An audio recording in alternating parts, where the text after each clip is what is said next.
एक एक अक्षर में बांके बिहारी बैठे हुए। मेरे सामने भागवत ग्रंथ रखा है।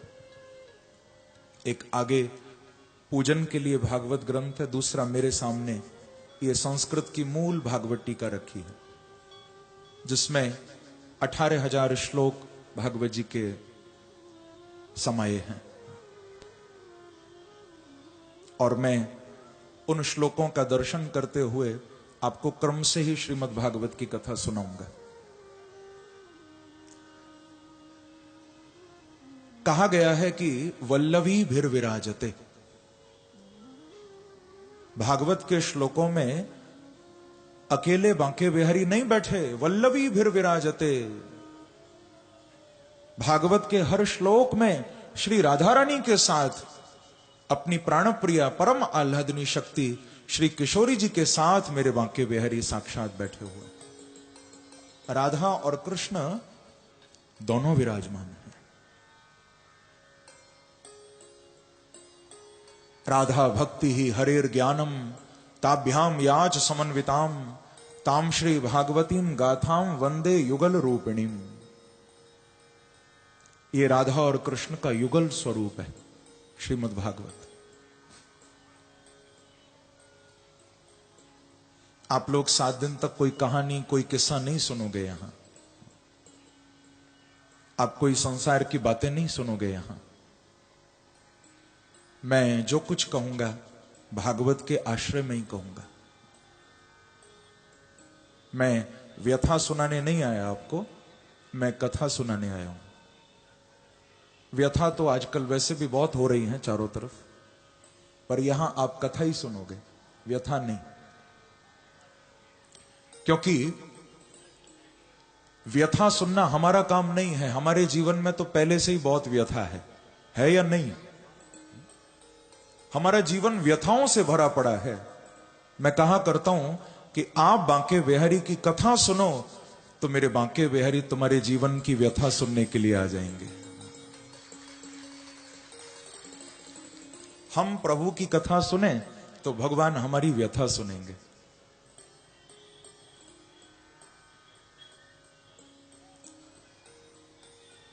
भागवत हमें बांके बिहारी से जोड़ती है।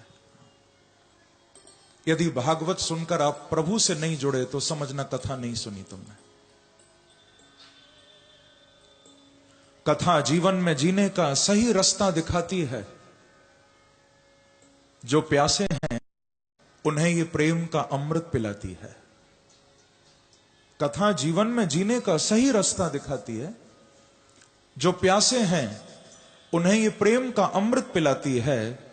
जो उनको देखने की चाह में हर पल तड़पते हैं, कथा उनको मेरे बांके बिहारी से मिलाती है। ये परमात्मा से मिलने का एक माध्यम है। आपका संबंध प्रभु से जुड़ जाए, इसलिए आप कथा में आए।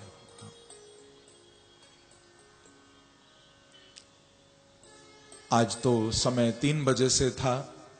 प्रतिदिन हम जानते हैं समय 3 से 7 का ही रहेगा, पर प्रथम दिन होने के कारण आज थोड़ा विलंब हुआ। कल से तो बिल्कुल समय से ही मैं आऊंगा। आप लोगों से भी प्रार्थना करूंगा आप समय से ही आना। प्रथम दिन प्रायः कुछ व्यवस्थाओं के कारण देर हो ही जाती है, लेकिन अब जितना समय आज बचा है हम थोड़ा सा भागवत जी के महात्म का आज आनंद लेंगे। क्योंकि कोई भी ग्रंथ हम सुने उससे पूर्व उसके महात्म को अवश्य सुनना चाहिए। महात्म्य ज्ञान पूर्णस्तु। क्योंकि महात्म सुनने से ग्रंथ के प्रति हमारी श्रद्धा जगती है।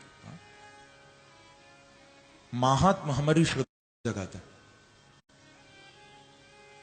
अब आप संसार में भी कोई काम करो तो मन में यह बात आती है कि इस काम को करके मिलेगा क्या। यदि उस कार्य में तुम्हारी श्रद्धा नहीं है तुमको मालूम नहीं है कि उस काम को करने से होगा क्या, मिलेगा क्या, क्यों करें, तो उस काम में तुम्हारा मन नहीं लगेगा। लेकिन कोई आपको बता दे कि भाई ये काम करोगे तो ऐसा हो जाएगा, ये कार्य करोगे तो ये मिल जाएगा, थोड़ा सा मन में जब तो काम करने में मन भी लगता है। प्रेम से कहिए श्री राधे। जब अपने फायदे की बात मालूम चलती है ना, तो हर काम में मन लगता है। फिर भगवान ने गीता में भी कहा, अश्रद्धया हुतम दत्तम तपस्तप्तम कृतम चयत। अर्जुन को प्रभु कहते हैं कि अर्जुन,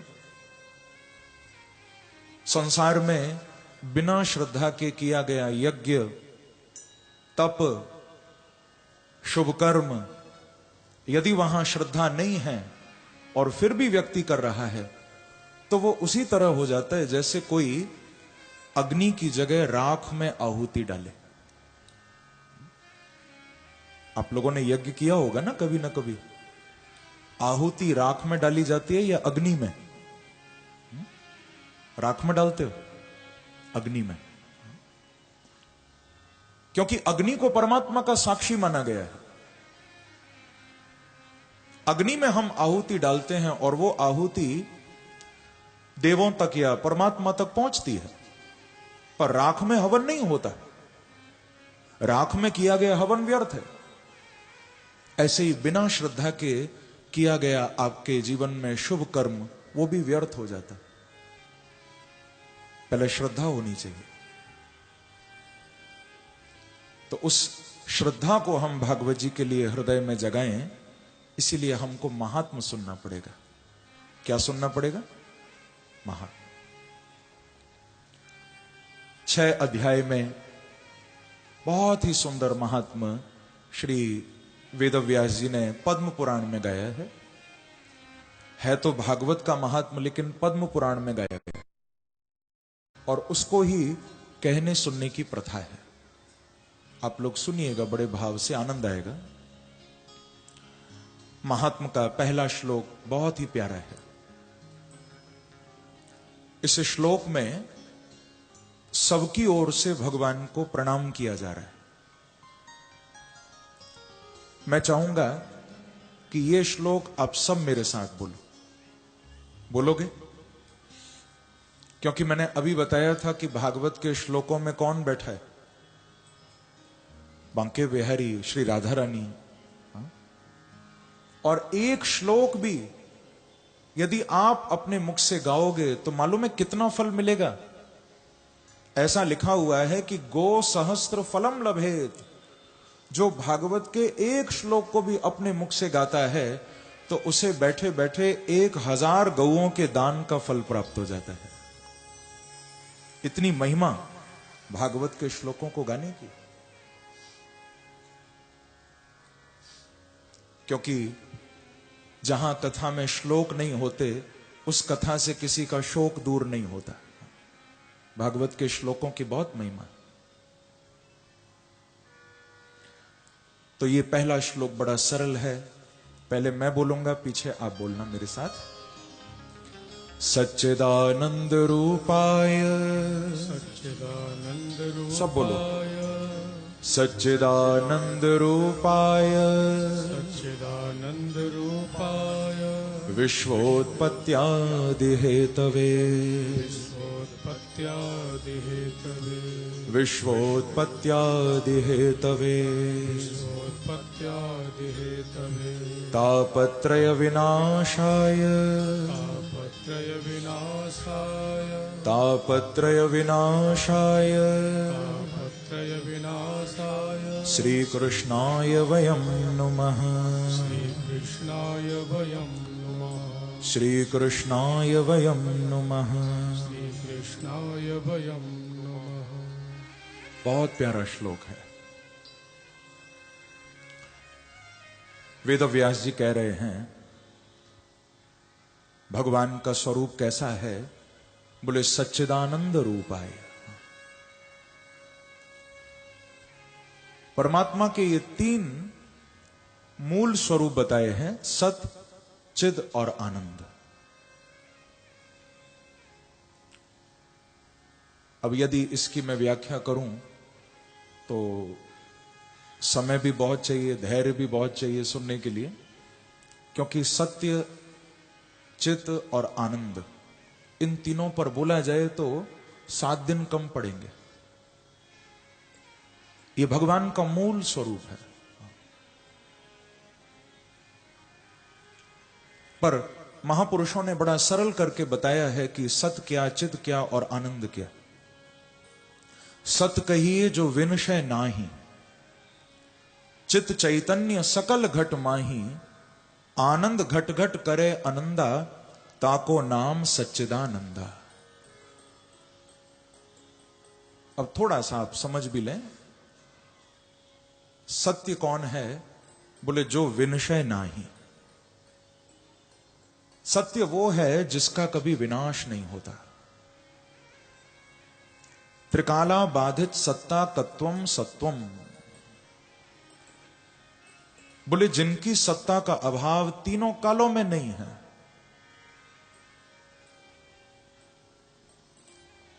अब देखने में तो हम लोग भी सत्य लगते हैं या नहीं? जो कुछ हम देख रहे हैं सब हमको सत्य लगता है,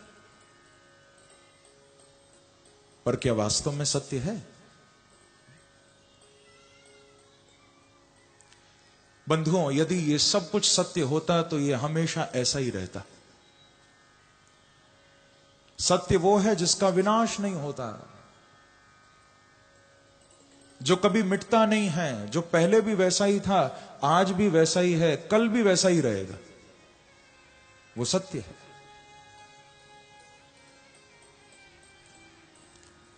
अच्छा, आप लोग बैठकर कथा सुन रहे हो और मेरे मुख से शब्द निकल रहे हैं, आप सुन रहे हो, मैं पूछूंगा ये सत्य है या झूठ है?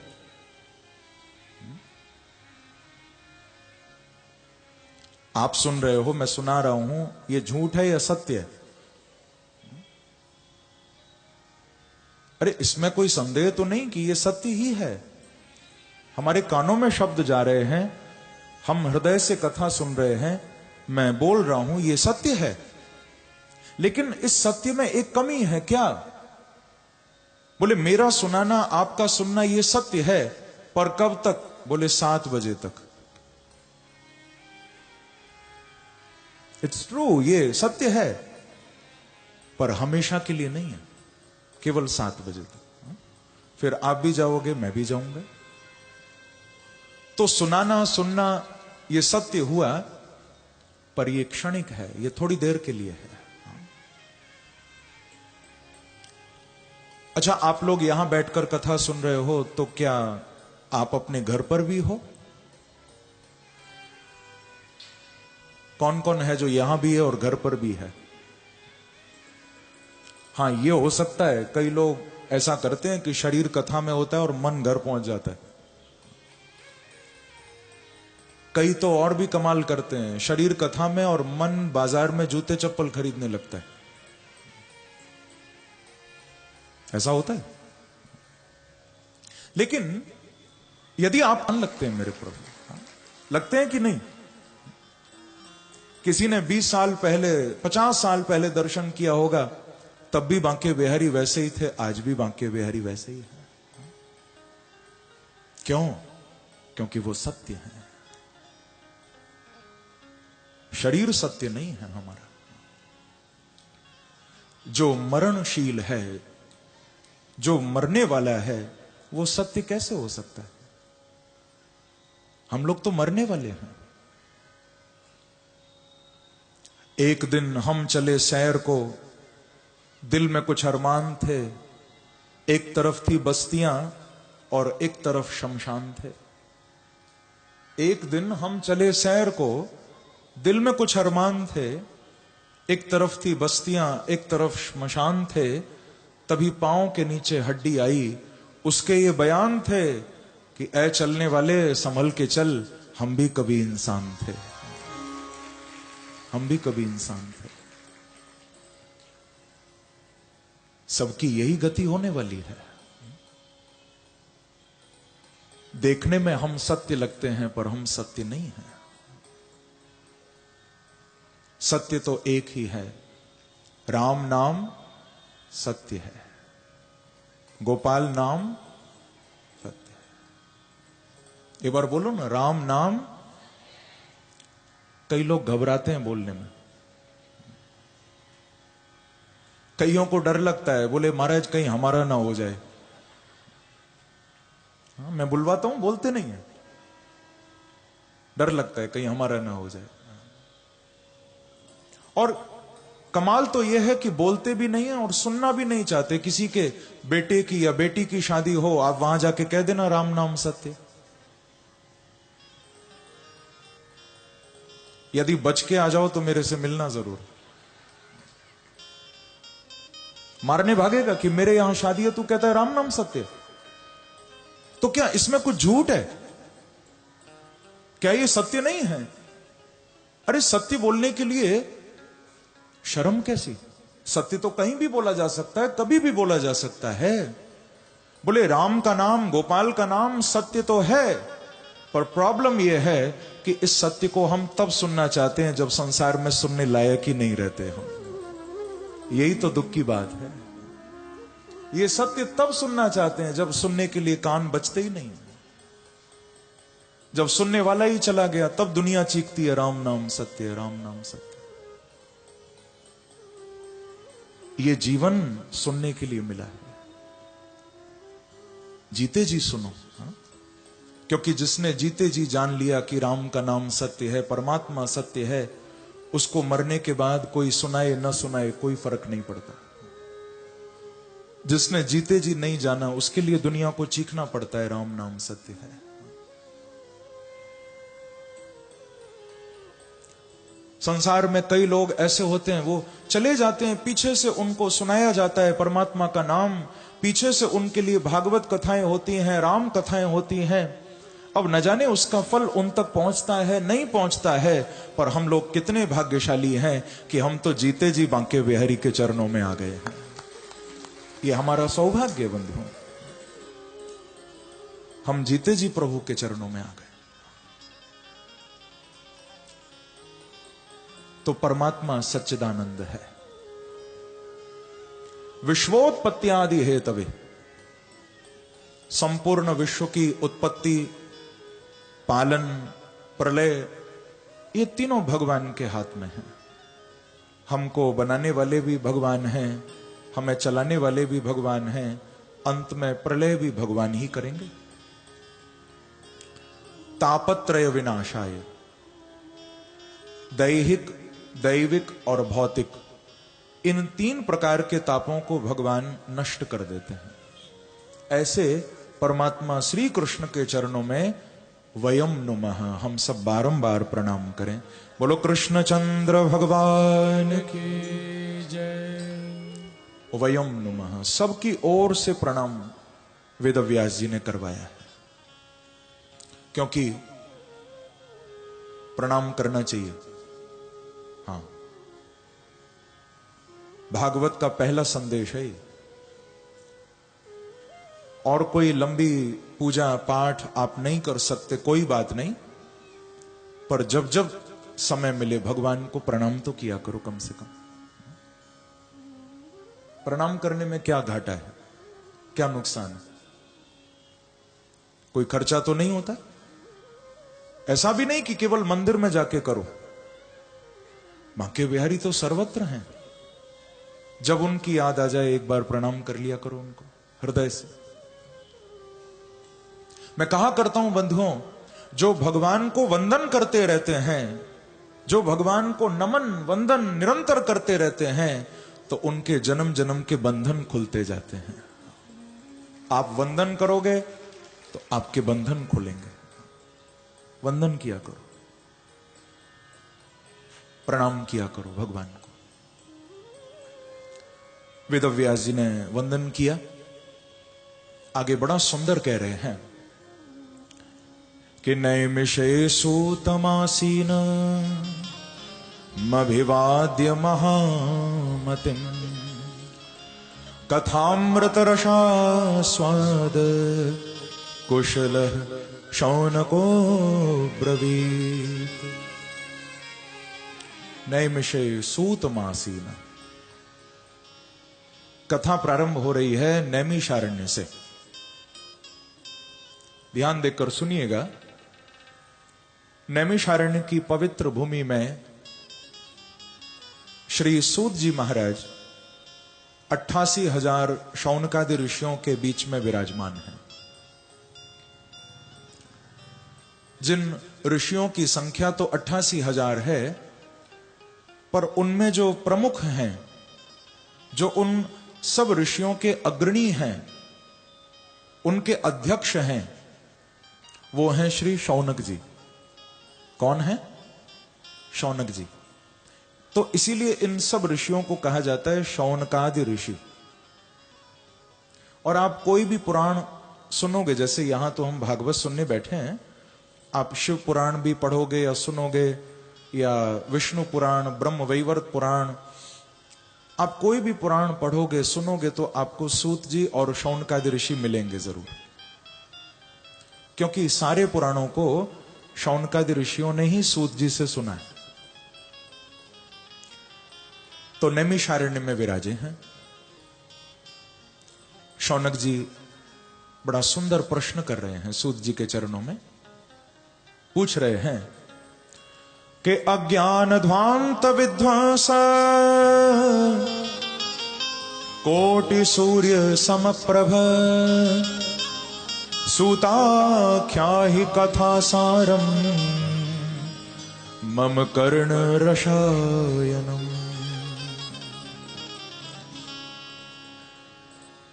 पूछ रहे हैं कि हे सूत जी, आपका दिव्य ज्ञान, आपकी प्रतिभा, वो तो करोड़ों सूर्यों के समान है। एक बार कहिए श्री राधे। श्री राधे। देखो, जब मैं बीच बीच में बुलवाया करूं तो आप बोला करना, ताकि मुझे मालूम चलता रहे कि अभी जग रहे हो, सोए नहीं हो। हाँ? नहीं तो कैसे पता चलेगा? क्योंकि कई बार ऐसा होता है कि भागवत कथा सुनते सुनते कईयों की समाधि लग जाती है। समाधि समझ गए ना आप? और कहीं लगे ना लगे, भागवत में जरूर लगती है। तभी तो बीच बीच में भजन कीर्तन कराने पड़ते हैं कि किसी की लगी हो तो टूट जाए। कथा में बड़ी जल्दी नींद आ जाती। मैंने सुना किसी जगह भागवत कथा हो रही थी। बहुत बड़े रूप में नहीं थी, छोटे रूप में किसी के घर में कथा हो रही थी। अब घर के 4-5 लोग बैठे थे, कोई पंडित जी थे, बड़े सीधे से कथा सुना रहे थे भागवत की। तो एक श्रोता को नींद आने लगी। अब उसको शर्म भी आ रही थी कि भाई कथा हो रही है, सामने ही मैं बैठा हूं, कैसे सोऊं। पर 4 लोग और सुन रहे थे, 4-5 लोग थे वो बस। तो उसने मन में सोचा कि मेरे अकेले ही कथा सुनने से क्या हो जाएगा, ये 4 तो सुन ही रहे हैं, एक तो सो सकता है ना, बाकी 4 तो बैठे। मैं अकेला सुन के कौन सा बैकुंठ चला जाऊंगा। तो उसका मन नहीं माना और वो सो गया। अब बगल वाले ने देखा, उसको लगा कि ये देखो बड़ी मौज में, हम पागलों की तरह कथा सुन रहे हैं और ये सो रहा है आराम से।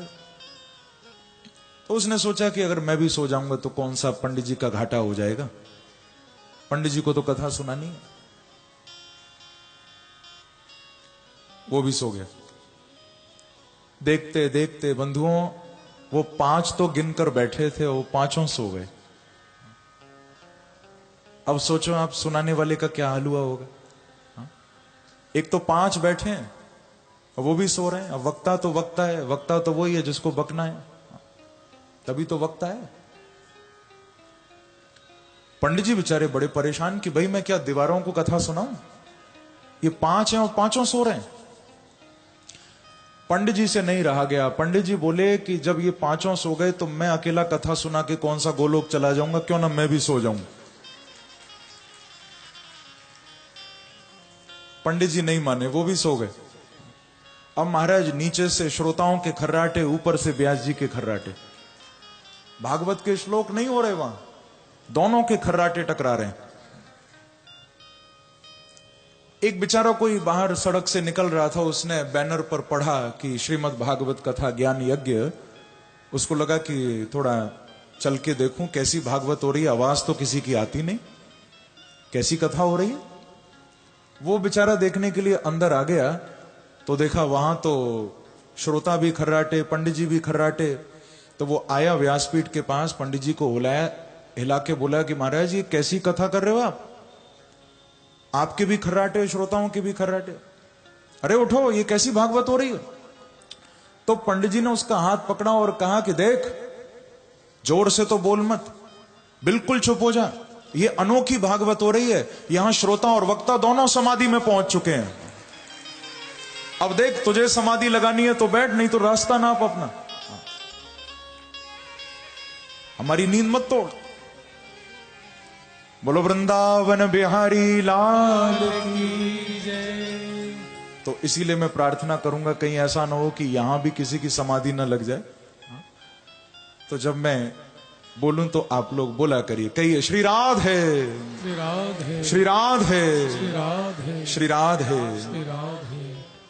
ऐसे जयकारे लगते हैं ना, कईयों की समाधि खुलती है। फिर तो श्री सूत जी महाराज के चरणों में शौनकादि ऋषि कह रहे हैं, गुरुदेव, जैसे सूर्य नारायण अपने प्रकाश से संसार के अंधकार को दूर कर देते हैं, हे गुरुदेव, आपका ज्ञान तो एक नहीं, कोटि सूर्य समप्रभ, आपका ज्ञान तो करोड़ों सूर्यों के समान है। आप कृपा करिए और हमारे हृदय के उस अज्ञान रूपी अंधकार को आप दूर करिए। फिर पूछा कि यह घोरे कलौ प्रायो जीवश्चासुरतां गतः क्लेशाक्रांतस्य तस्यैव शोधने किं परायणम्। प्रश्न किया कि हे सूत जी, इस घोर कलिकाल में जो मानव दानव बन चुका है, उसको फिर से मानव बनाने का रास्ता कौन सा है?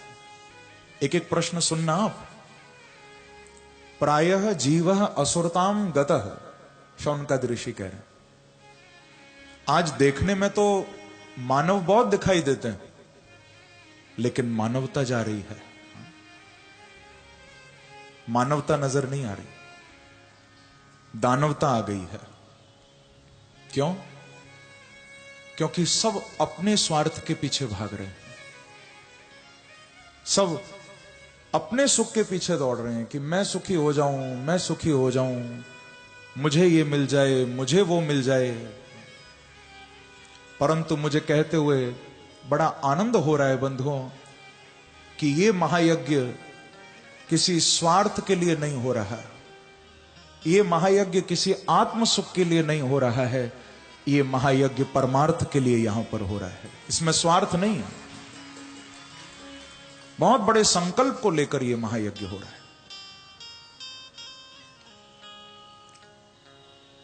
गमों की आंच पर आंसू उबाल कर देखो, चढ़ेगा रंग किसी पर तो डालकर देखो।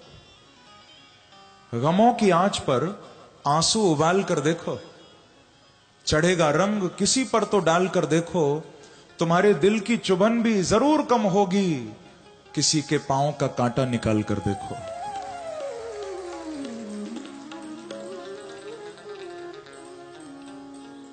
अपने स्वार्थ को पूरा करके उतना सुख नहीं मिलेगा, लेकिन किसी को सुख देकर शायद बहुत हृदय की शांति तुम पालो, अंतरात्मा का आनंद तुम पालो।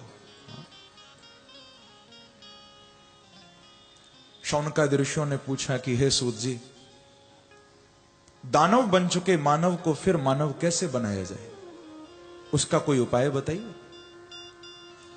और कृष्ण प्राप्ति करम शाश्वत साधनम तद्वदाधुना। हे गुरुदेव, भगवान की प्राप्ति का शाश्वत साधन कौन सा है? अधुना तत्साधनम वद। अब आप वो साधन हमें बताइए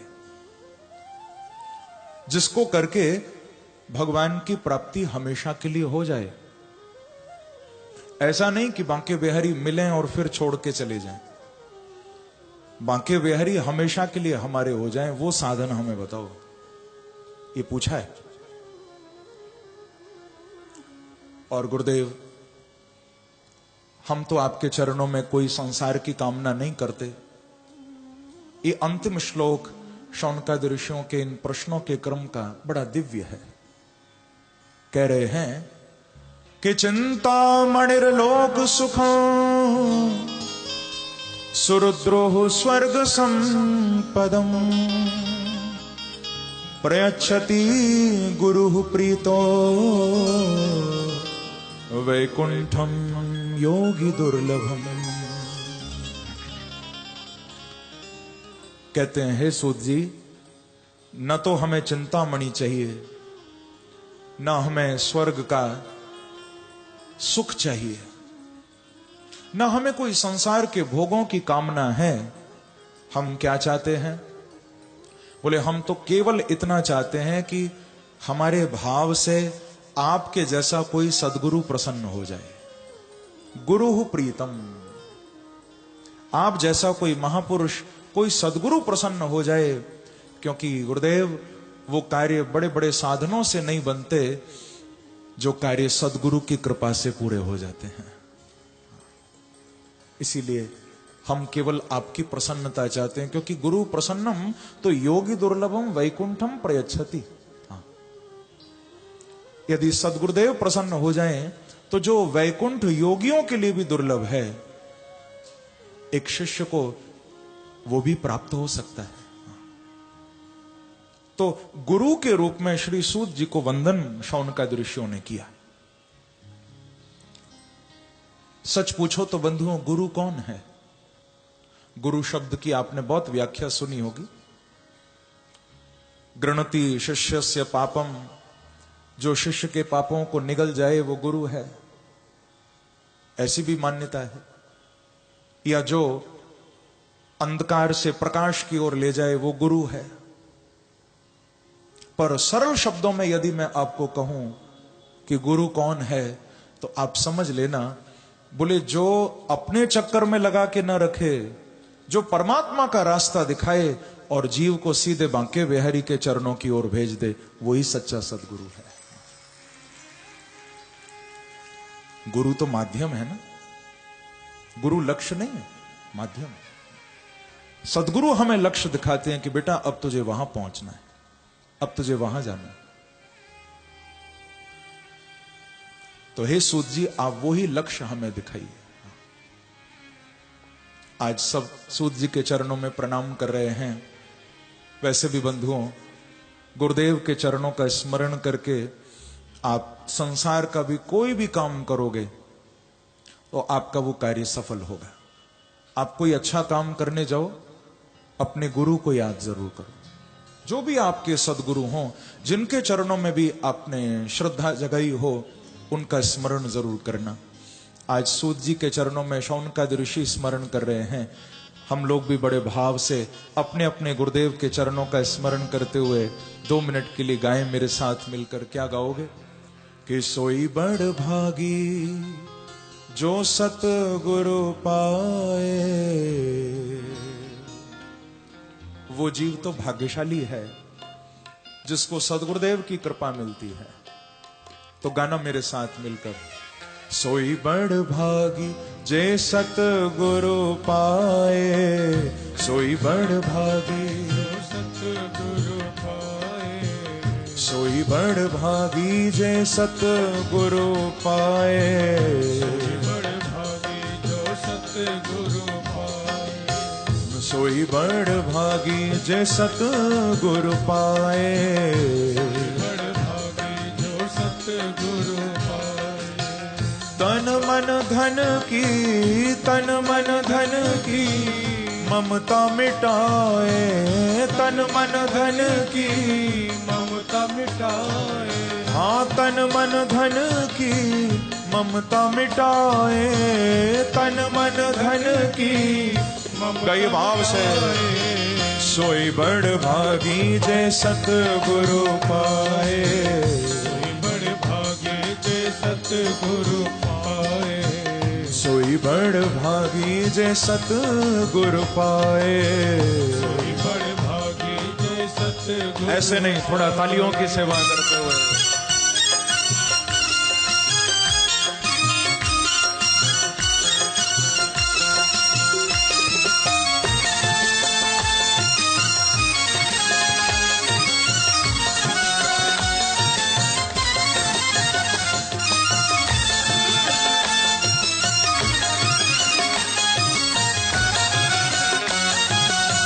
एक बार कहिए हरि बोल।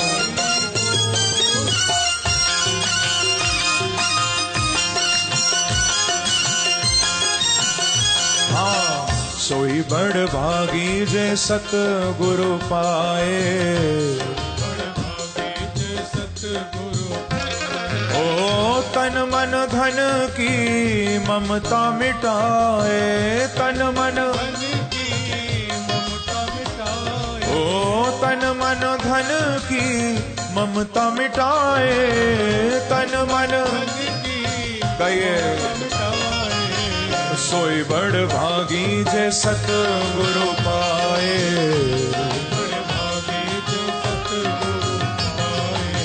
सोई बड़ भागी जे सतगुरु पाए, सतगुरु पाए। बंधुओं, एक बड़े महान संत हुए, आपने भी उनका नाम शायद सुना हो, श्री दादूजी महाराज। उनका जीवन कैसे पलटा सदगुरु ने, ये प्रसंग मैं कभी कभी सुनाया करता हूं। दादूजी अपनी दुकान पर कपड़े बेचा करते थे, ध्यान से सुनिएगा। दूर दूर से लोग आते थे, उनको नाप नाप के कपड़े काट काट के देते थे। एक दिन अपनी दुकान पर कपड़े बेच रहे थे, लोगों की भीड़ लगी हुई थी, खरीदने वाले लाइन लगा के खरीद रहे थे। बाहर थोड़ी बारिश हो रही थी और आज अचानक दूधा जी के जो सदगुरु थे वो भी मिलने आ गए और दुकान के बाहर बारिश में भीग रहे हैं, वर्षा में भीग रहे हैं।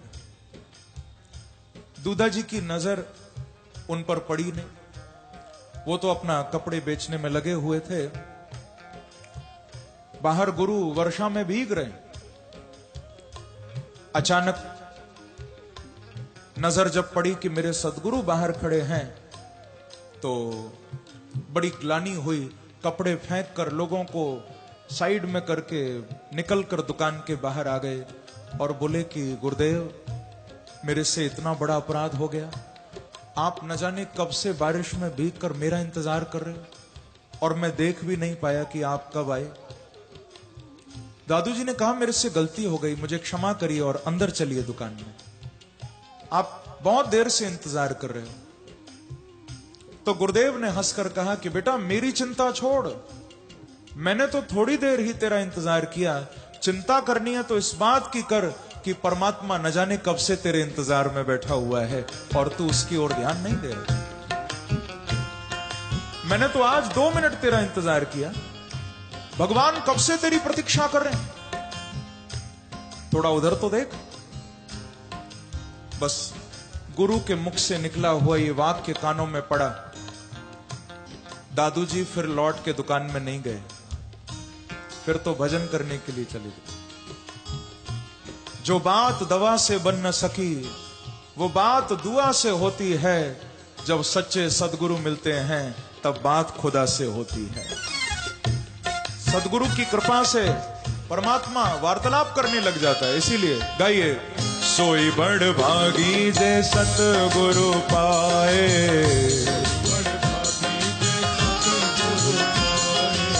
सोई बड़ भागी जे सतगुरु पाए। दोनों हाथ उठाकर ताली की सेवा करते हुए जाओ।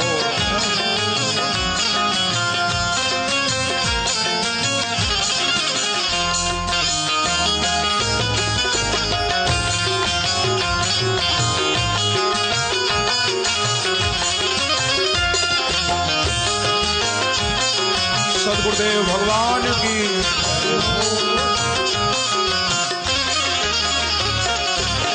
भवसागर में डोलती नैया, भवसागर में डोलती नैया, भवसागर में डोलती नैया। सब गाओ।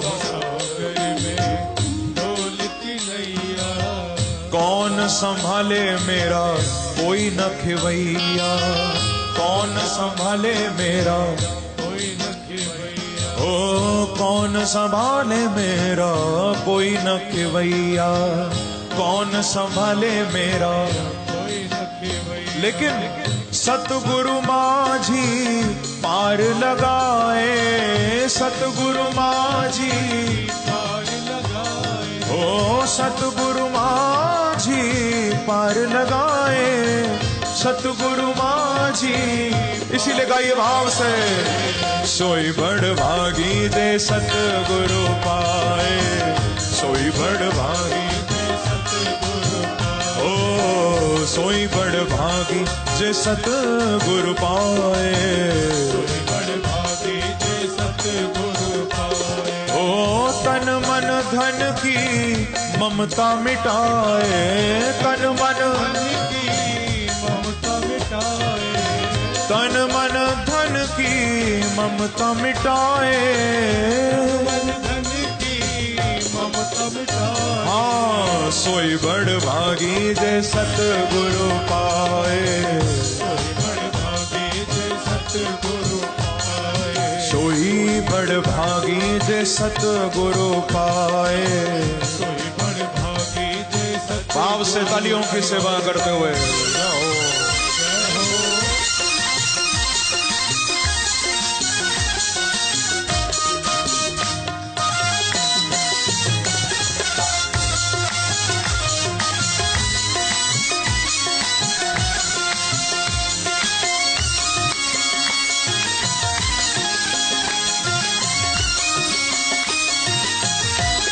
सदगुरुदेव भगवान की, वृंदावन बिहारी लाल की। गाइए, सोई बड़ भागी जे सतगुरु पाए, सोई बड़ भागी जे सतगुरु पाए। अच्छा ये बताओ, आपके घर में चींटी तो होगी, ऐसा कोई नहीं होगा जिसके घर में एक भी चींटी न हो। चींटियां तो आ ही जाती हैं घरों में, आपके घर में भी होंगे।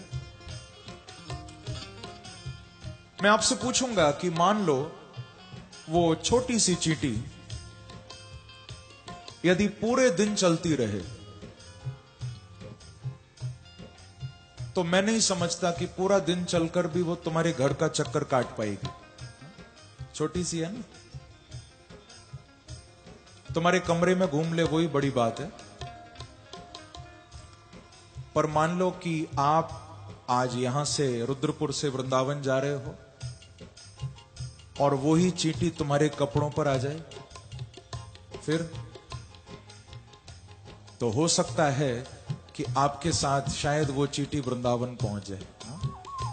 हो सकता है या नहीं, आपके कपड़ों पर आ जाए, छुप जाए और आपके साथ वृंदावन तक पहुंच जाए।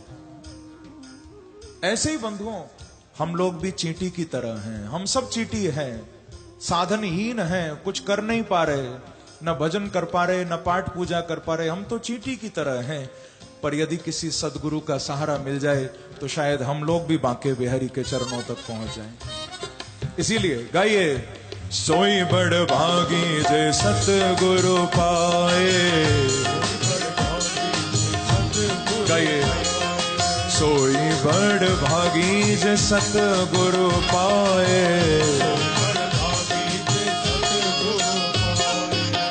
भटक रहे थे राह दिखाई, भटक रहे थे राह दिखाई, भटक रहे थे राह दिखाई, भटक रहे थे राह दिखाई। उनकी करुणा दृष्टि पाई, उनकी करुणा, उनकी करुणा दृष्टि पाई।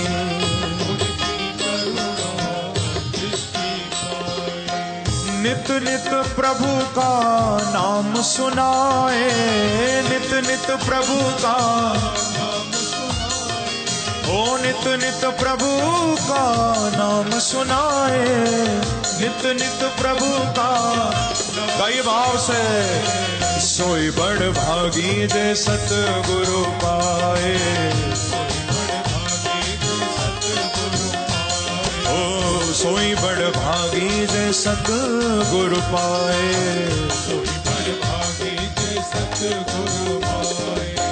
तन मन धन की ममता मिटाए, तन मन तन मन धन की ममता मिटाए। कई भाव से, हो सोई बड़ भागी जे सतगुरु पाए। सोई बड़ भागी जे सतगुरु पाए, सोई बड़ भागी जे सतगुरु पाए। कई भाव से, हाँ, सोई बड़ भागी जे सतगुरु पाए। सोई बड़ भागी जे सतगुरु पाए। तन मन धन की ममता मिटाए,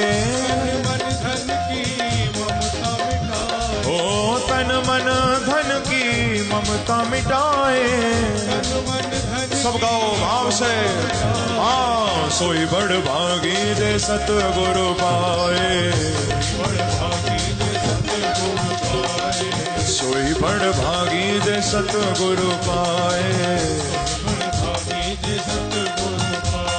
सोई बड़ भागी जे सतगुरु पाए।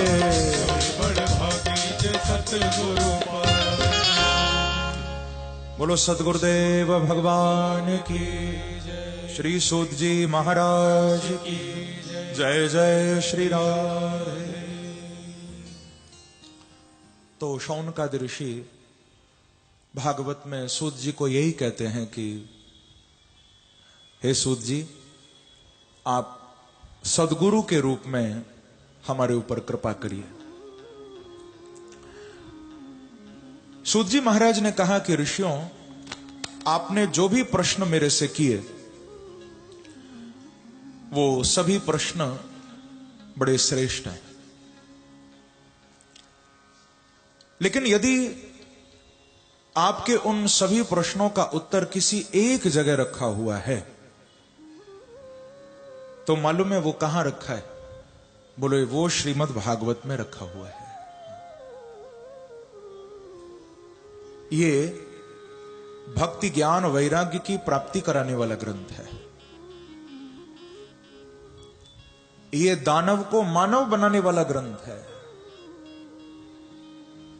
और ऋषियों, आपने कहा था कृष्ण प्राप्ति कर्म शाश्वत, तो ये भी बता दिया कि जो बांके बिहारी को पाना चाहता है हमेशा के लिए, बोले ओ यदि भागवत की शरण में आ जाए तो भागवत जी की कृपा से हमेशा के लिए बांके बिहारी हमारे हो जाते हैं।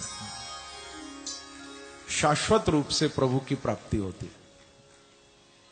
बंधुओं, यदि तुमने बिहारी जी की कथा से प्यार कर लिया ना, तो तुम भले छोड़ना भी चाहो पर मेरे बांके बिहारी तुमको फिर नहीं छोड़ पाएंगे। ये मैं नहीं, ये भगवान कह रहे हैं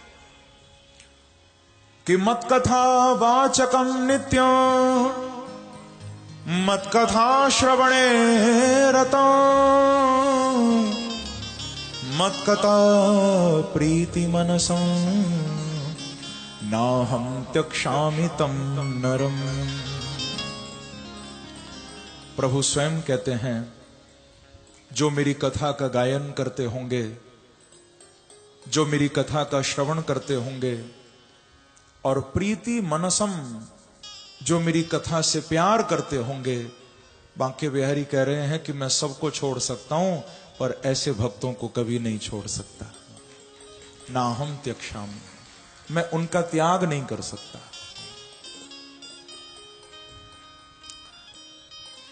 ऋषियों, आपने पूछा कि दानव को मानव कैसे बनाया जाए। बोले श्रीमद् भागवत की कथा बड़े से बड़े दानव को भी मानव बना देती है। हृदय में अशुभ संस्कारों को समाप्त करके भागवत की कृपा से शुभ संस्कार जागृत होते हैं। आप लोग ध्यान रखना, यहां आप लोग यदि आकर बैठे हो तो आप कुछ पाने आए हो। यहां आप गवाने नहीं आए, आप पाने आए हो। आज पहला दिन है, लेकिन मैं कहूंगा आप नियम बनाना कि जब कथा से आप चलो, वापस जब जाओ, अभी जैसे आरती होगी, कथा का विश्राम होगा थोड़ी देर में, तो जब कथा से आप उठो और वापस अपने घर की ओर जाने लगो तो ये सोचना जाते समय कि कुछ लेकर जा रहे हो या नहीं। सोचोगे ना? बहुत से लोग कहते हैं कि महाराज हां, हम सोचते भी हैं और लेकर भी जाते हैं। क्या? बोले प्रसाद लेके जाते हैं अंत में। प्रेम से कहो श्री राधे। प्रसाद की नहीं कह रहा हूं मैं, क्योंकि बहुत से लोग तो ऐसे भी होते हैं, वो आते ही तब है जब प्रसाद बंटना शुरू हो जाता है। उनको कथा से मतलब नहीं होता, वो प्रसाद ही लेने आते हैं। पर आप यदि यहां 4 घंटे बैठे हो तो ये 4 घंटे बर्बाद नहीं होने चाहिए। ठीक है, यहां बैठे मन को शांति मिली, हमने कुछ अच्छा सुना, पर आप यहां से कुछ लेके भी जाना। कोई भी अच्छी बात जो 4 घंटे में, चाहे एक बात आपको अच्छी लगी हो, उसको अपने साथ घर लेके जाना और घर जाके थोड़ा उस पर विचार करना, थोड़ा चिंतन करना। वो बात यदि आपके जीवन में कहीं उतर रही हो तो जीवन में उतार लेना, अपना लेना। क्योंकि जैसे आपने देखा होगा ना, जो लोग आग में जाते हैं, जिनको आग बुझानी होती है, फायर फाइटर्स जो होते हैं, वो फायर प्रूफ कपड़े पहन लेते हैं। ऐसे कपड़े आते हैं जिनसे आग में चले जाओ फिर भी व्यक्ति जलता नहीं। पानी से जिनको बचना होता है वो वाटर प्रूफ कपड़े भी पहन लेते हैं। आपने देखा होगा ना, बारिश में लोग डाल के निकलते हैं और भीगते नहीं। पर मुझे लगता है कि आजकल जब लोग कथा सुनने आते हैं ना, तो कथा में तो आते हैं लेकिन कथा प्रूफ होके आते हैं। कैसे? बोले हम तो कथा में जाएंगे पर कथा को अंदर नहीं आने देंगे। यानी 4 घंटा बैठे, खूब सुना, खूब आनंद लिया, पर जब गए तो कुछ भी लेकर नहीं गए। मैं प्रार्थना करूंगा बंधुओं, आप आकर बैठना तो कथा प्रूफ होके नहीं, आप तो हृदय के द्वार को खोलकर बैठना, ताकि बांके बिहारी की ये कथा आपके हृदय तक पहुंच जाए और हृदय में कुछ संस्कार आपके जागृत हो जाए। आप खाली न जाओ, यहां से कुछ अच्छा लेकर जाओ। आपका सुनना, मेरा सुनाना सार्थक हो जाए। कथा में शरीर हमारा आए तो कथा को भी हृदय में आने दो, तभी आनंद है। सूत जी महाराज कहते हैं कि ऋषियों, इस कलिकाल में श्रीमद् भागवत से बढ़कर परमात्मा तक पहुंचने का कोई दूसरा साधन नहीं है। काल व्याल मुख ग्रास त्रास निर्नाश हेतवे श्रीमद् भागवतम शास्त्रम कलौ कीरेण भाषितम। और मालूम है, ये भागवत की कथा तो देवताओं के लिए भी दुर्लभ है। ये मैं नहीं कह रहा हूं, ये भागवत में महात्म्य कही गई है बात। श्रीमद् भागवती वार्ता सुराणाम अपि दुर्लभा। सूत जी ने बताया ये देवताओं के लिए दुर्लभ है भागवत कथा। आज आप लोग इस पवित्र प्रांगण में भागवत कथा श्रवण कर रहे हो, आपको भरोसा हो न हो, मुझे तो पूरा भरोसा है कि आप यदि कथा सुन रहे हो ना, तो आज स्वर्ग में देवता तड़प रहे होंगे। देवता सोच रहे होंगे कि हम तो अभागे हैं जो स्वर्ग में पड़े हैं, काश हम भी रुद्रपुर में पैदा हुए होते तो हम लोग भी आज भागवत कथा का आनंद ले रहे होते। देवता भी तरस रहे होंगे। सुराणाम अपि दुर्लभा, ये देव दुर्लभ है श्रीमद् भागवत कथा।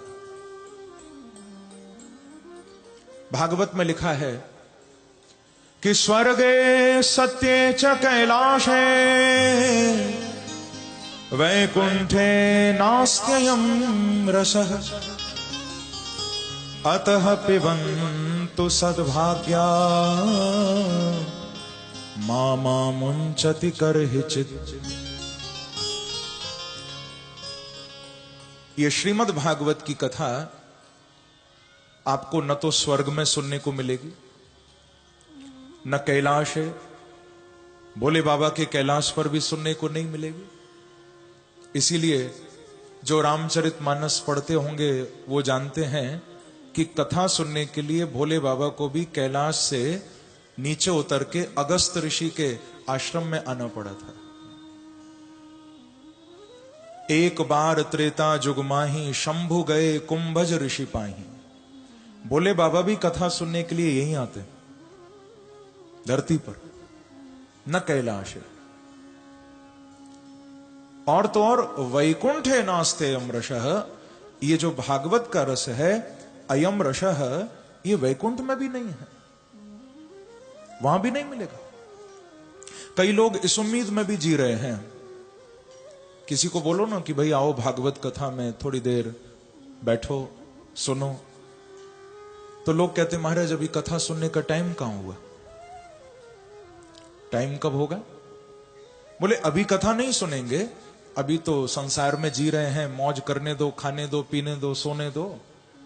हां, मर के जब ऊपर जाएंगे तो ऊपर तो दूसरा कोई काम ही नहीं होगा, ऊपर जाके कथा सुनेंगे। कहां सुनेंगे? ऊपर पहुंच के।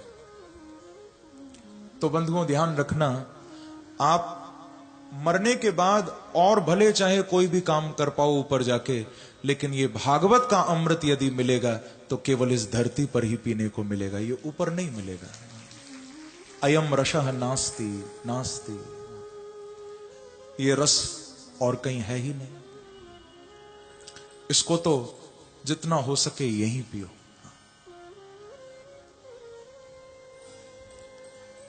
यदि आप 1 घंटे का सुख चाहते हो तो उसके लिए अच्छा होगा कि आप थोड़ी देर सो जाओ। जैसे आजकल लोग काम करते करते बीच बीच में पावर नैप लेते हैं, आधा घंटा 1 घंटा सो जाते हैं, उससे थोड़ी एनर्जी मिल जाती है, अच्छा लगता है। लेकिन मैं कहूंगा कि कृपा करके पावर नैप कथा में नहीं लेना, मैं बाहर की बात कर रहा हूं। यदि 1 घंटे का सुख चाहते हो तो थोड़ी देर सो जाओ, अच्छा लगेगा।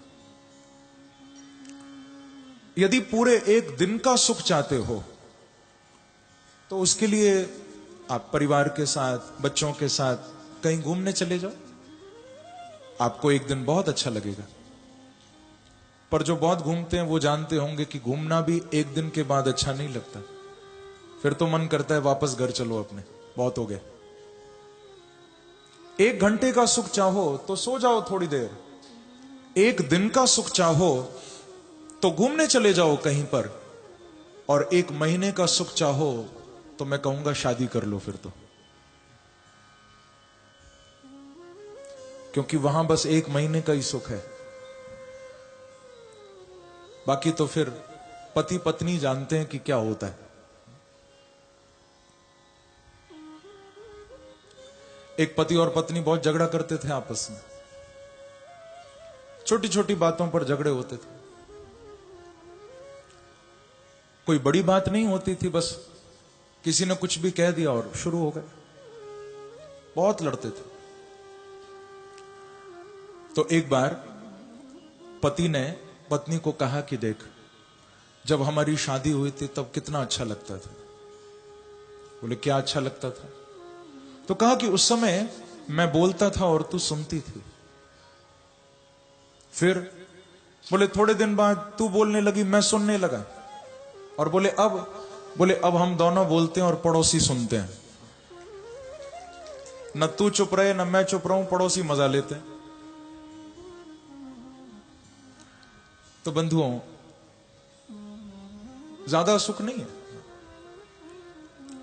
गृहस्थ में भी देखा जाए तो 1 महीना का सुख है, फिर तो पति पत्नी में जीवन भर झगड़े ज्यादा होते हैं। 1 घंटे का सुख चाहो तो सो जाओ, 1 दिन का सुख चाहो तो घूमने चले जाओ, 1 महीने का सुख चाहो तो शादी कर लो, 1 साल का सुख चाहो तो खूब पैसा इकट्ठा कर लो, पर यदि जीवन भर का आनंद चाहो तो बांके बिहारी की कथा में आकर बैठ जाओ। प्रभु की कथा के अमृत को पीना शुरू कर दो। ये महात्मा का ही प्रसंग है। शुकम नत्वा वदम सर्वे स्वकार्य कुशलासुराः कथा सुधाम प्रयच्छस्व गृहीत्वैव सुधाम इमाम। देवता शुकदेव जी के पास आए थे जिस समय शुकदेव जी राजा परीक्षित को भागवत सुनाने बैठे थे। ध्यान देकर सुनना। देवताओं ने कहा था कि गुरुदेव, हे शुकदेव, हम ये स्वर्ग से अमृत लेकर आए हैं, क्या ऐसा नहीं हो सकता कि ये स्वर्ग का अमृत हम परीक्षित को पिला दें? क्योंकि आप सब जानते हो ना, परीक्षित को शाप मिला था 7वें दिन तक्षक डसेगा। ये कथा आगे आप सुनोगे भागवत में। देवताओं ने कहा कि परीक्षित को 7वें दिन मरना है, तो क्या ऐसा नहीं हो सकता हम ये स्वर्ग का अमृत परीक्षित को पिला दें? शुकदेव जी ने कहा कि बिल्कुल हो सकता है, आप पिला दो। देवता बोले ऐसे नहीं पिलाएंगे, यदि परीक्षित को स्वर्ग का अमृत हम पिलाएंगे तो आपको भागवत का अमृत हमें पिलाना पड़ेगा। देवता बोले, यानी इस हाथ लो और इस हाथ दो, स्वर्ग का अमृत लो और भागवत का अमृत दो। ये क्या हो रहा है? ये बिजनेस हो रहा है, ये एक सौदा हो रहा है, ये व्यापार हो रहा है कि अमृत लो भागवत दो। शुकदेव जी कुछ नहीं बोले, क्योंकि शुकदेव जी देखना चाहते हैं कि आज परीक्षित क्या चाहता है। राजा परीक्षित की ओर देखा और कहा कि राजन, आपके पास अब ये दोनों ऑप्शन है, स्वर्ग का अमृत पीना है या भागवत का अमृत। बंधुओं, यदि हमारे आगे ये 2 ऑप्शन होते तो हम लोग क्या करते? यदि 7वें दिन मरना है, 7वें दिन तक्षक डसेगा और कोई देवता खड़ा हो जाए कि ये स्वर्ग का अमृत है, पियोगे तो मरोगे नहीं, और उधर कोई भागवत सुनाने पंडित जी आ जाएं, तो तुम कौन सा ऑप्शन चुनते? ऊपर से भले भागवत बोल दो, अंदर से तो यही सोचते कि बोले पहले जान तो बचाएं अपनी, कथा तो फिर जीवन भर सुनते रहेंगे, पहले मौत से तो बचें, तुरंत स्वर्ग का पी लेते अमृत। पर धन्य है महाराज परीक्षित। परीक्षित ने कह दिया शुकदेव जी को कि गुरुदेव, अब चाहे 7वें दिन मेरे प्राण क्यों ना चले जाएं, पर अमृत पीऊंगा तो स्वर्ग का नहीं, अमृत पीऊंगा तो बांके बिहारी की कथा का अमृत पीऊंगा, अमृत पीऊंगा तो प्रभु के नाम का अमृत पीऊंगा। स्वर्ग का नहीं पीऊंगा, कह दिया।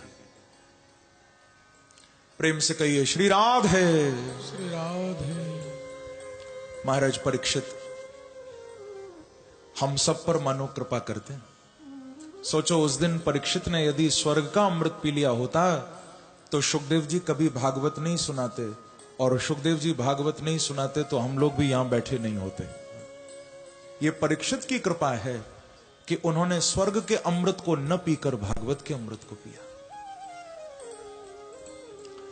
बाद में सुखदेव जी ने भगा दिया देवताओं को कि तुम चले जाओ।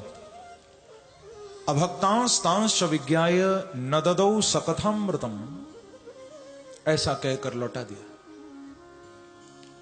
आगे भागवत की महिमा के संबंध में सूत जी ने एक और प्रसंग सुनाया है।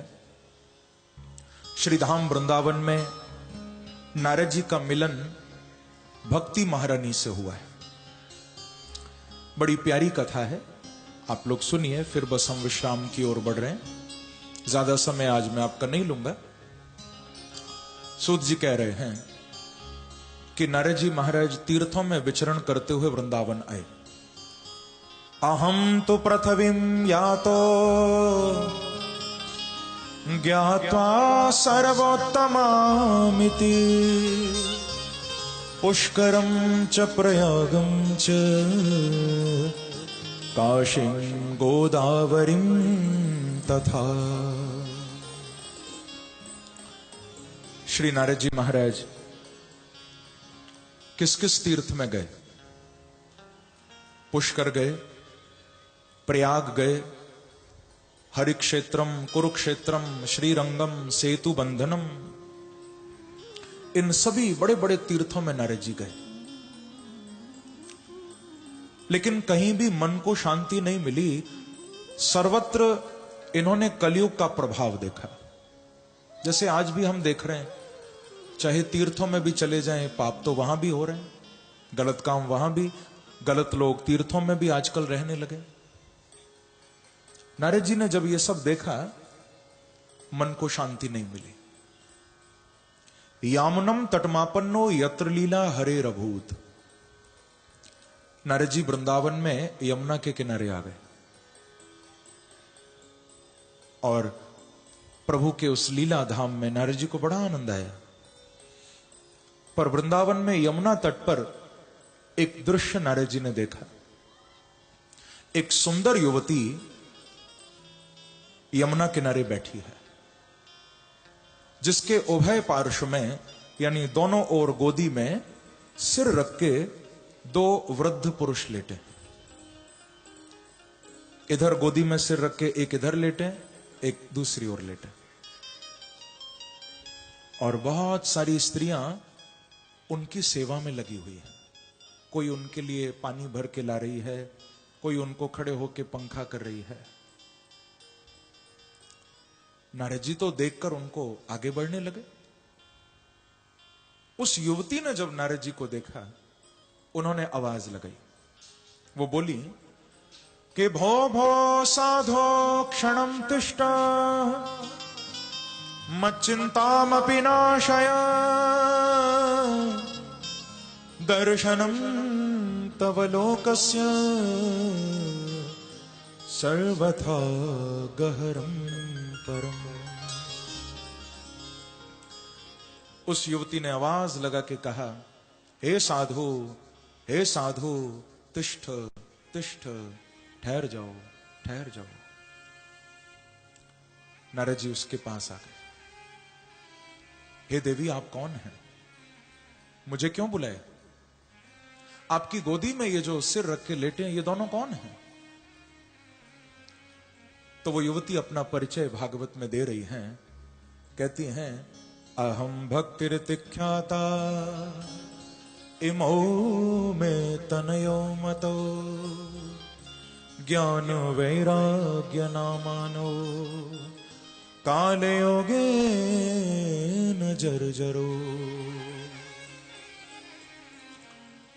उस युवती ने अपना परिचय दिया, नारद जी, मैं कोई साधारण स्त्री नहीं हूं, अहम भक्ति ही, मैं भक्ति हूं। ये जो मेरी गोदी में सर रख के लेटे हुए हैं ना, ये भी कोई साधारण मानव नहीं है। ये दोनों मेरे बच्चे हैं, मेरे बेटे हैं। एक का नाम है ज्ञान, दूसरे का नाम है वैराग्य।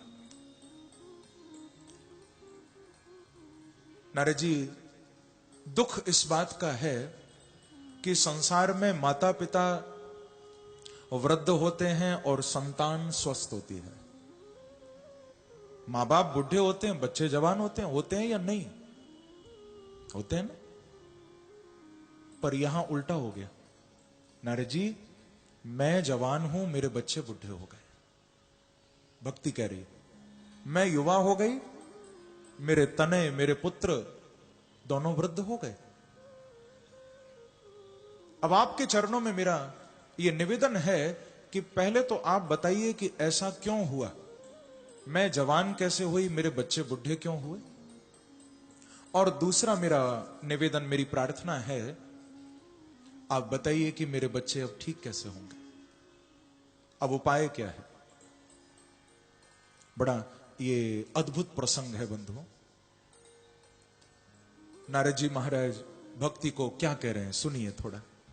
कहते हैं कि वृंदावनस्य संयोगात् पुनस्तुम तरुणी नवा धन्यम वृंदावनम तेन भक्तिर नृत्यति यत्र च। वृंदावनस्य संयोगात्।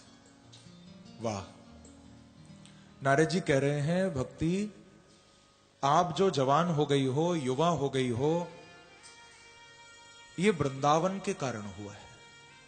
वृंदावनस्य संयोगात्, वृंदावन के संयोग से ऐसा हुआ है। आप इसीलिए युवा हो गई हो क्योंकि आप वृंदावन में आ गई हो, और ये वृंदावन तो आपकी भूमि है।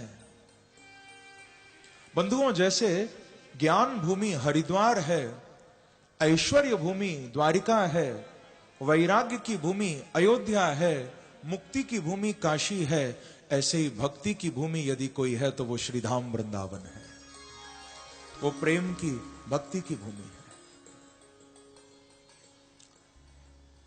नारद जी कह रहे हैं कि भक्ति, आप वृंदावन में रहती नहीं हो। यत्र भक्ति ही नृत्यति। आप केवल निवास नहीं करती हो, वृंदावन में रहती नहीं हो, आप तो वृंदावन में नाचती हो। नृत्यति यानी आपका नृत्य होता है, नाच होता है।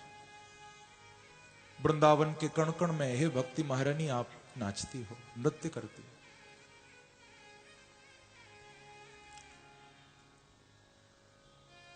कहीं ऐसा ना हो कि कथा के बाद कोई मेरे पास ना आए और मुझे बोले कि महाराज जी एड्रेस लिखाओ, वृंदावन में भक्ति कहां नाचती है।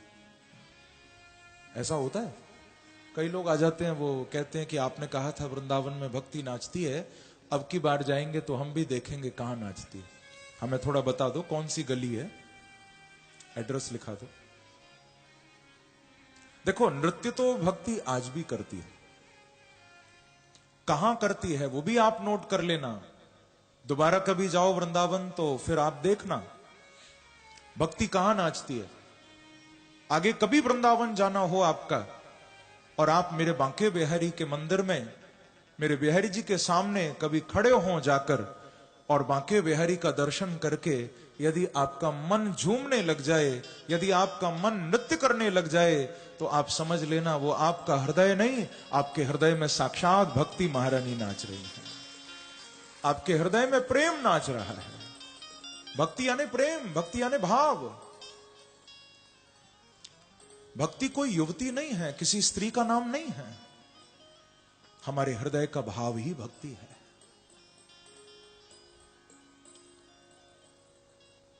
तो आज भी वृंदावन में भक्ति महारानी नृत्य करती है।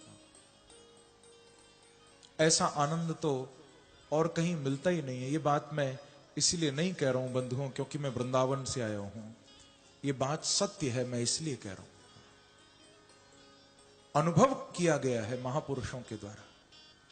एक संत ने तो कहा कि एक बार अयोध्या, दो बार द्वारिका जाओ, 3 बार जाके त्रिवेणी में नहाओगे, 4 बार चित्रकूट, 9 बार नासिक में, बार बार जाके बद्रीनाथ घूम आओगे, कोटि बार काशी केदारनाथ रामेश्वर, गया जगन्नाथ तुम चाहे जहां जाओगे, होते हैं दर्शन प्रत्यक्ष यहाँ बिहारी जी के, वृंदावन सा आनंद कहीं नहीं पाओगे, वृंदावन सा आनंद कहीं नहीं पाओगे।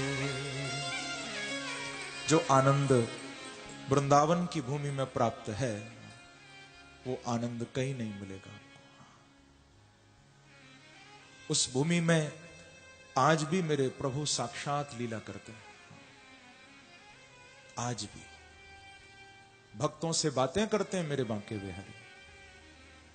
माखन केवल द्वापर में नहीं चुराया, आज भी ब्रज में माखन चुराते हैं प्रभु। गौएं केवल 5000 साल पहले नहीं चराई, आज भी गौएं चराने जाते हैं भगवान। पर ये दर्शन उनको ही होते हैं जो भाव लेकर वृंदावन जाता है।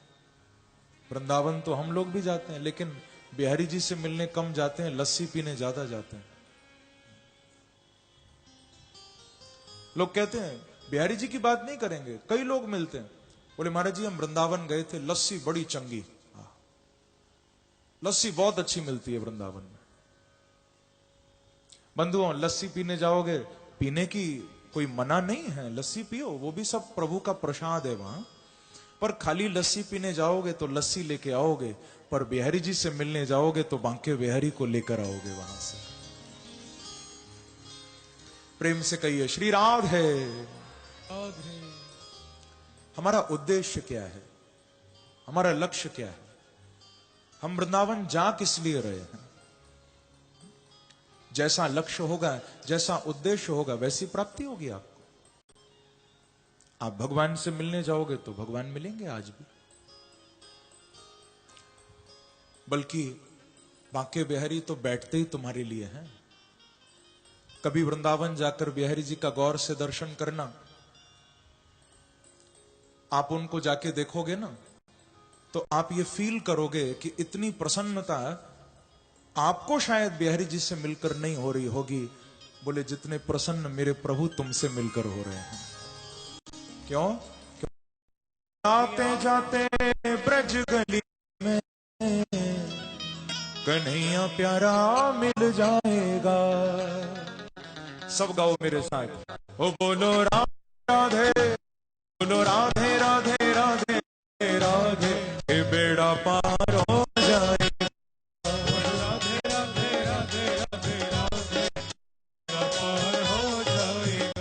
बोलो राधे राधे राधे राधे राधे, के बेड़ा पार जाएगा। राधे राधे राधे ओ कभी आते जाते, कभी आते जाते में कन्हैया प्यारा जाएगा।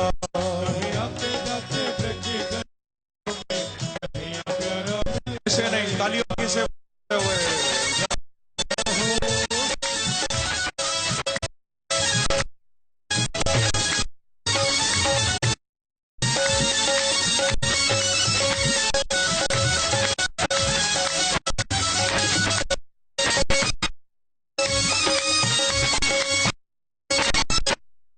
एक बार कहिए श्री राम।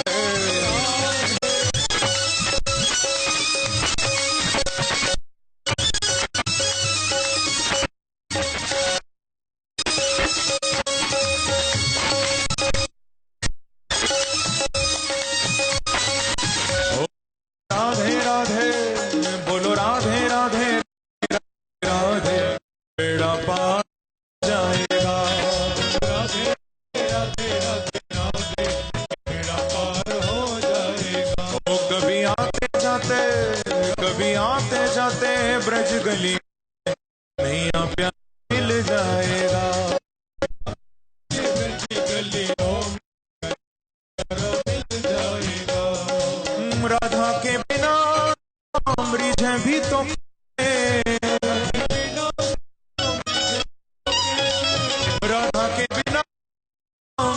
भी तो कैसे दिए के बिना रोशनी ना आए जैसे, ओ दिए के बिना रोशनी ना आए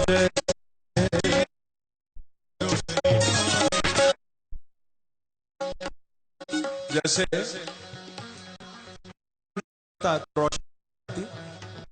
ऐसे ही बंधु राधा नाम नहीं गाया जाता, बिहारी गाओ राधे राधे राधे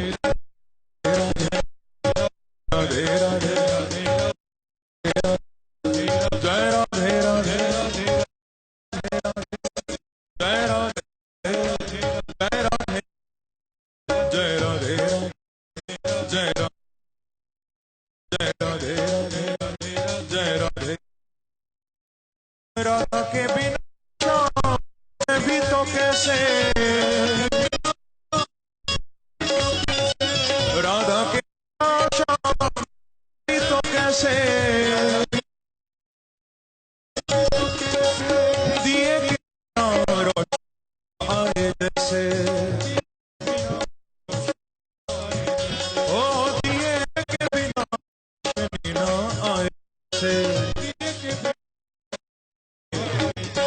यदि राधा राधा, यदि राधा राधा नाम नहीं बोला जीवकार हो जाएगा, नहीं बोला जीवकार हो, बोलो राधे राधे राधे राधे राधे हो जाएगा, राधे राधे राधे राधे। पीछे उठाकर ताली की सेवा करते हुए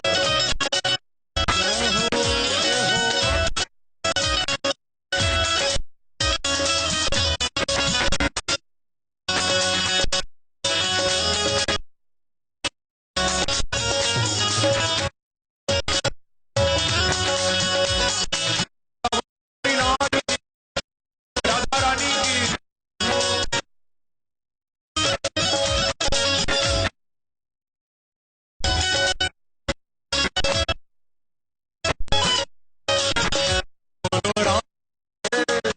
राधे राधे राधे राधे राधे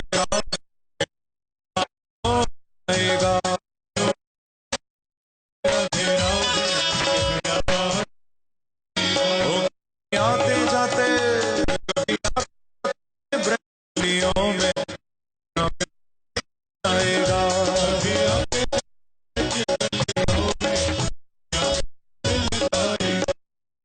शाम कहे से शाम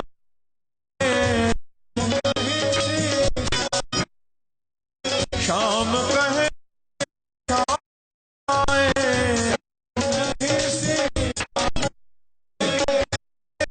लो प्यारे शाम दो आए, राधे बोलो प्यारे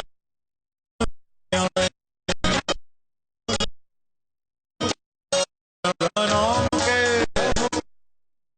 साथ ओ बंदे उधर जाएगा,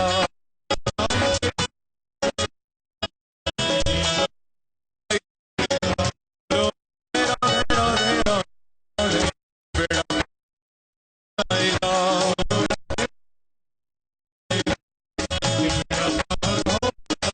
ओ कभी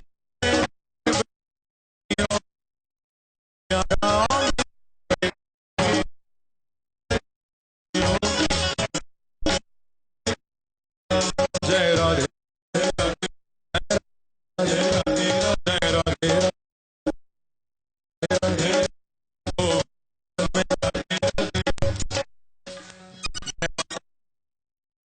कि मैं ताकत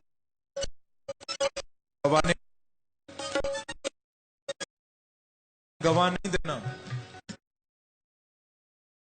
जय राधे राधे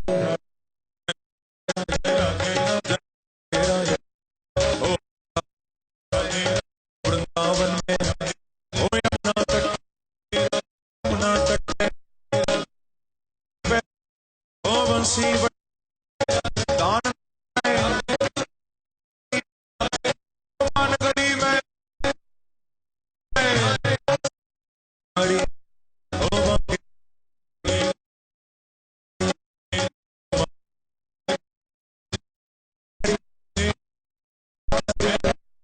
सबकी प्यारी, हम सब ओ प्यारी, ओ प्यारी राधे,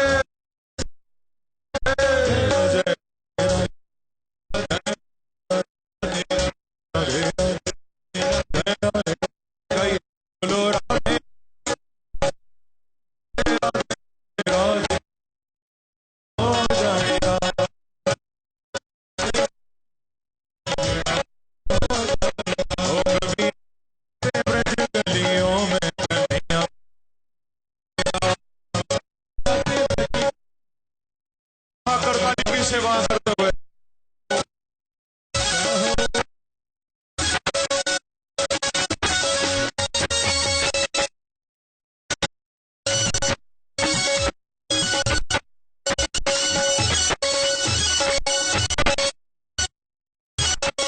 एक बार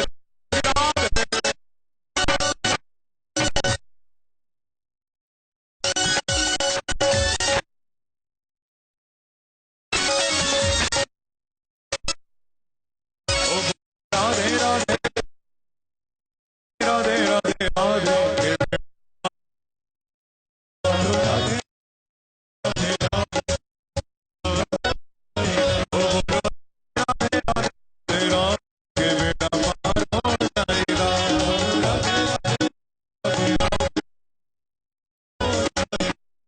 अंत में के लिए नीचे ना हाथ बड़े भाव से ताली बजाते हुए राधे राधे राधे राधे राधे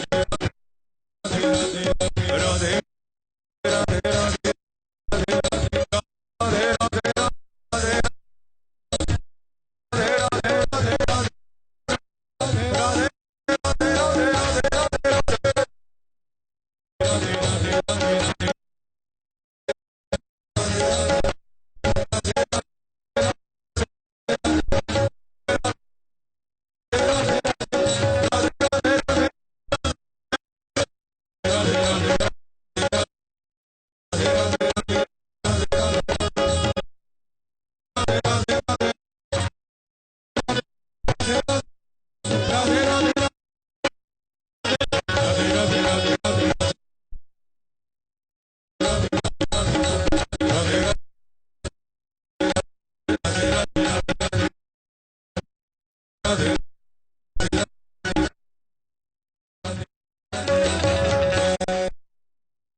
जय जय श्री